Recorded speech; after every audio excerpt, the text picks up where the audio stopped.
So the Albemarle-Pamlico National Estuary Partnership mailing list sign-up form is dull and gray. We've done a lot to improve that. We've spruced up the colors and the fonts, and we've added images and made it look much more attractive.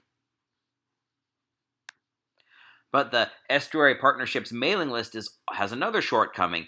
It just doesn't collect very much useful information. We get the email address, first name, last name, and the preferred format of their emails, and that's great. But it doesn't tell us things that we could really use to improve our outreach and their experience as a subscriber. If you look over on the improved form, we've got a couple of additional questions here. We have, how did you first hear about our organization? And the subscriber has to choose from one of these options. At Waterwords That Work, we recommend that you ask the question, how did you hear about us? Whenever possible, basically. The answer to this question can tell you a great deal about what is working and what is not working in your outreach. It's kind of the magic question to help you do a better job. We also ask the question here, this is a checkbox, you can check more than one. We ask the subscriber what kind of person they are. Are they a local resident, an outdoor enthusiast, a scientist or natural resources professional? If we know what kind of people are signing up to receive our emails, that'll tell us a lot about what kind of content we need to put in our emails and whether we need to create separate newsletters to serve all the different kinds of people. So let's go over to Mailchimp and learn how to add the questions. So here we are back in Mailchimp, and just a quick review on the tabs. The Translate It tab is where you can translate your form into other languages, and it's also the place where you can change the name of the button. The Design It tab is where you can change the colors and the fonts for all the various pieces of the form. This is where you style the form and make it look nice.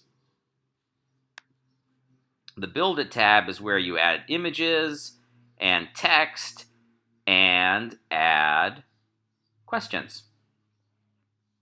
So adding questions to the form is a piece of cake. You just click on the type of question that you want, and then you fill in some data about it. So let's add a question here about the date.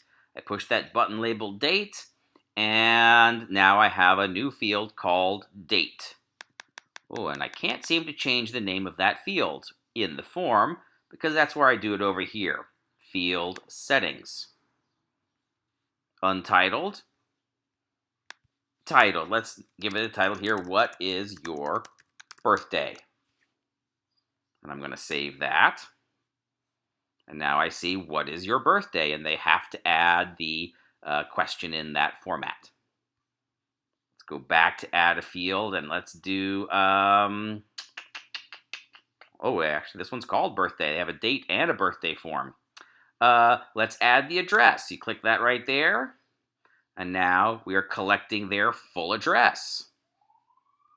We have some ability to move the forms around, too. If you just drag the one that's yellow, you can move it all around, move it up, move it down. Sometimes Mailchimp won't let you put the field where you want it, but usually it will.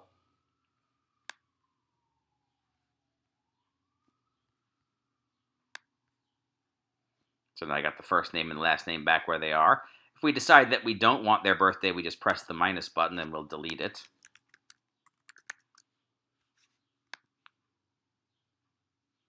If we decide that we don't want their birthday, we'll just delete that.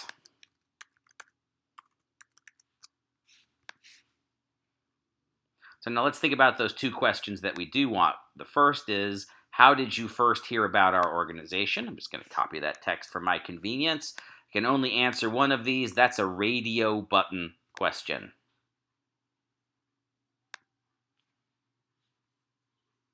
So now you see it down there at the bottom. I got 3 choices. Go over to field settings.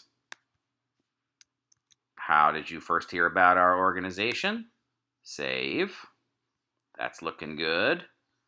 I got 1, 2, 3 choices here, and I've got over on the form 1, 2, 3, 4, 5, 6, 7, 8 choices. Okay, so back to email. 1, 2, 3, 4, 5, 6, 7, 8. Then I'd start typing in the answers.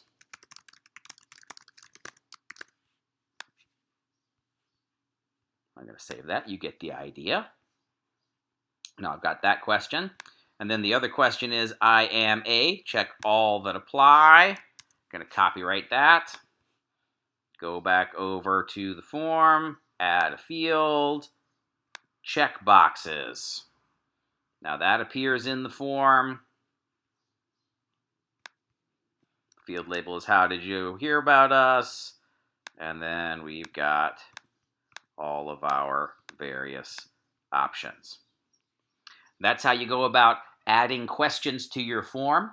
We encourage you to always try and find out how the subscriber heard about you and what kind of person that subscriber might be. Both of those are really useful pieces of information to collect, but you can use all these different question types to gather a very wide range of information about your subscribers that may be appropriate to your individual purposes.